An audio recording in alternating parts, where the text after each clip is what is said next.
Boa tarde, meu nome é Caio Mirabelli, sou advogado, jornalista, escritor e presidente da Comissão de Ciências Políticas e Economia da OAB Rio de Janeiro.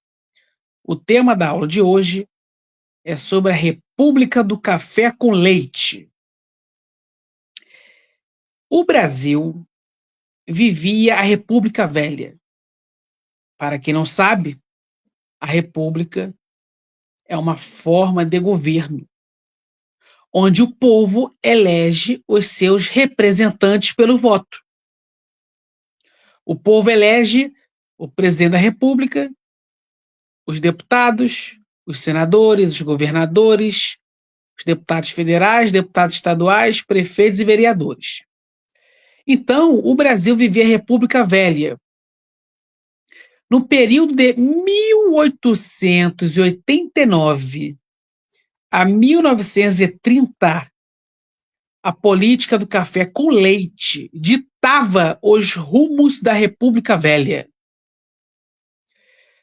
A política do café com leite foi um período da história política brasileira marcado pelo domínio político alternado das oligarquias de São Paulo, representadas pelo café, e as oligarquias de Minas Gerais, representadas pelo leite. Por que se chama café com leite? Porque São Paulo era o maior produtor de café naquela época e Minas era o maior produtor de leite naquela época.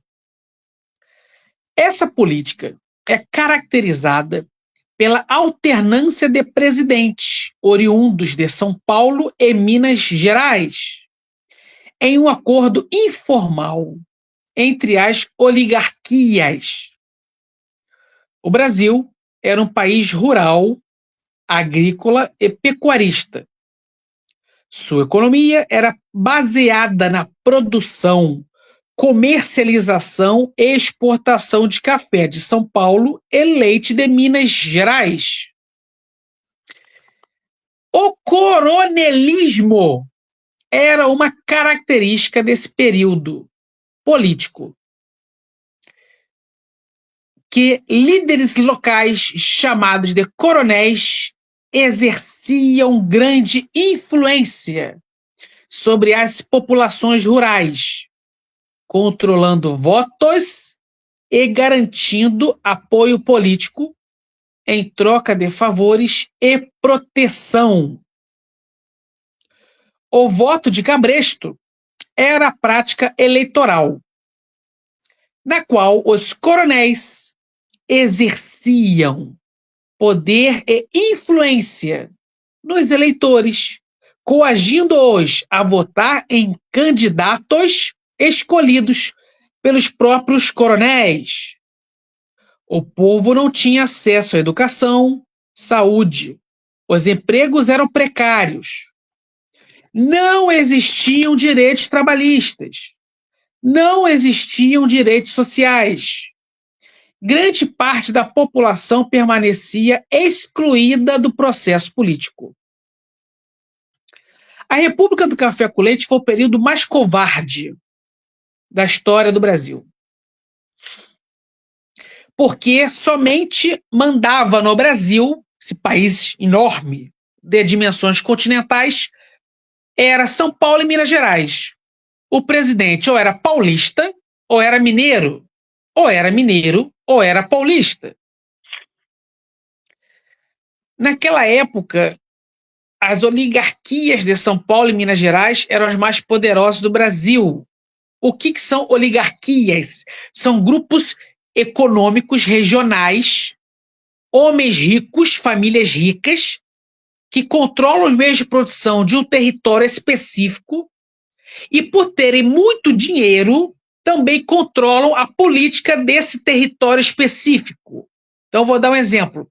Se eu fosse um fazendeiro milionário de soja em Goiás, onde eu morasse em Goiás, as minhas fazendas de soja fossem em Goiás, eu usaria os meus milhões de reais para eleger vereadores, prefeitos, deputados estaduais e o governador de Goiás para controlar os municípios e o estado de Goiás para que esses representantes do povo, patrocinados por mim nas suas campanhas eleitorais, trabalhassem para atender os meus interesses, lobby político. Então, neste caso, neste exemplo que eu dei, eu seria um coronel. Então, os coronéis de São Paulo controlavam a política de São Paulo, controlavam a economia de São Paulo, porque eram donos dos meios de produção que estavam em São Paulo. Eles eram donos das fazendas produtoras de café.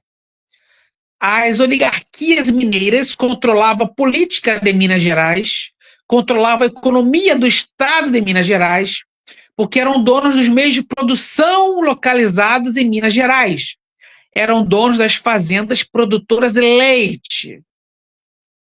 Então, uma das características da República do Café com Leite era o domínio da presidência da República entre São Paulo e Minas Gerais.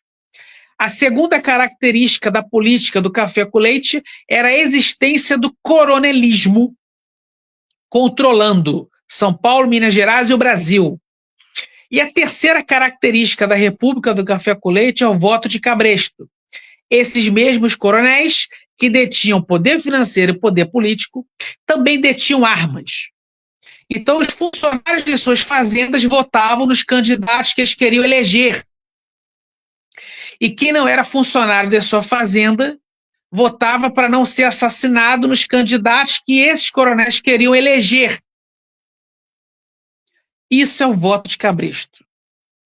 É o controle do voto pelo poder econômico, pela relação trabalhista ou pelo medo, pela coação. Então, o oligarca de São Paulo, provavelmente fazendeiro de café, ele exigia que os funcionários que trabalhavam nas suas lavouras de café elegessem o prefeito que ele queria.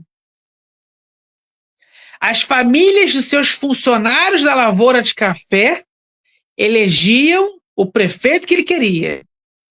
E quem não era funcionário de sua lavoura de café, nem familiar do funcionário da lavoura de café, ele coagia com as armas a votar no prefeito que ele queria. Ou seja, de república não tem nada, que o povo não era livre para votar em seus candidatos. O povo não era livre para escolher seus candidatos. O povo não tinha liberdade de voto. O povo era massa de manobra, ou coação econômica, trabalhista ou belicista. Então, a República do Café com Leite tem a característica da alternância de poder de São Paulo e Minas, existência e influência do coronelismo, e a terceira característica é o voto de cabresto. Uma outra característica da República do Café com Leite é que era muito raro existir escola pública. A população brasileira pobre, ela era analfabeta. Só o filho do rico estudava, porque o filho do rico ia para Paris estudar, ia para a França estudar. O Estado não dava educação pública para seu povo. O Estado não dava saúde pública para seu povo. Não tinha hospital público, não tinha posto de saúde público naquela época. Quem prestava serviço de saúde era a Igreja Católica, bancando, patrocinando a manutenção das santas casas. As santas casas é que prestavam saúde para a população. Atendimento médico, consultas médicas, cirurgias. Mas o Estado não dava saúde nem educação, não. O Estado não dava infraestrutura. Então, quem construía as poucas linhas férreas que nós tínhamos no Brasil naquela época eram os próprios fazendeiros para escoarem a sua produção. Então, o fazendeiro de São Paulo, que era produtor de café, ele construía a linha férrea dele lá nas terras dele, comprava o trem para transportar o café lá para o Porto de Santos. O Estado não investia em educação, não investia em saúde, não investia em infraestrutura. O Estado, a segurança não era para o povo. O Estado patrocinava as polícias para protegerem a produção agrícola e pecuária dos fazendeiros. O povo não tinha segurança. A polícia não era para proteger o povo, era para proteger os fazendeiros e os seus meios de produção. Então foi o período mais covarde da história do Brasil. O Estado só trabalhava para o rico, nunca para o pobre. Foi um período que atrasou o desenvolvimento da indústria no Brasil, porque só tínhamos pouquíssimas indústrias em São Paulo. Esse Brasil inteiro enorme, só tinha pouquinhas fábricas em São Paulo. E em outros estados também, mas a concentração industrial, que era pequena, era em São Paulo. O Brasil enorme inteiro era uma grande fazenda, era um fazendão. Vivia de agricultura e pecuária. E a República do Café com Leite acabou com o golpe de Estado de 1930.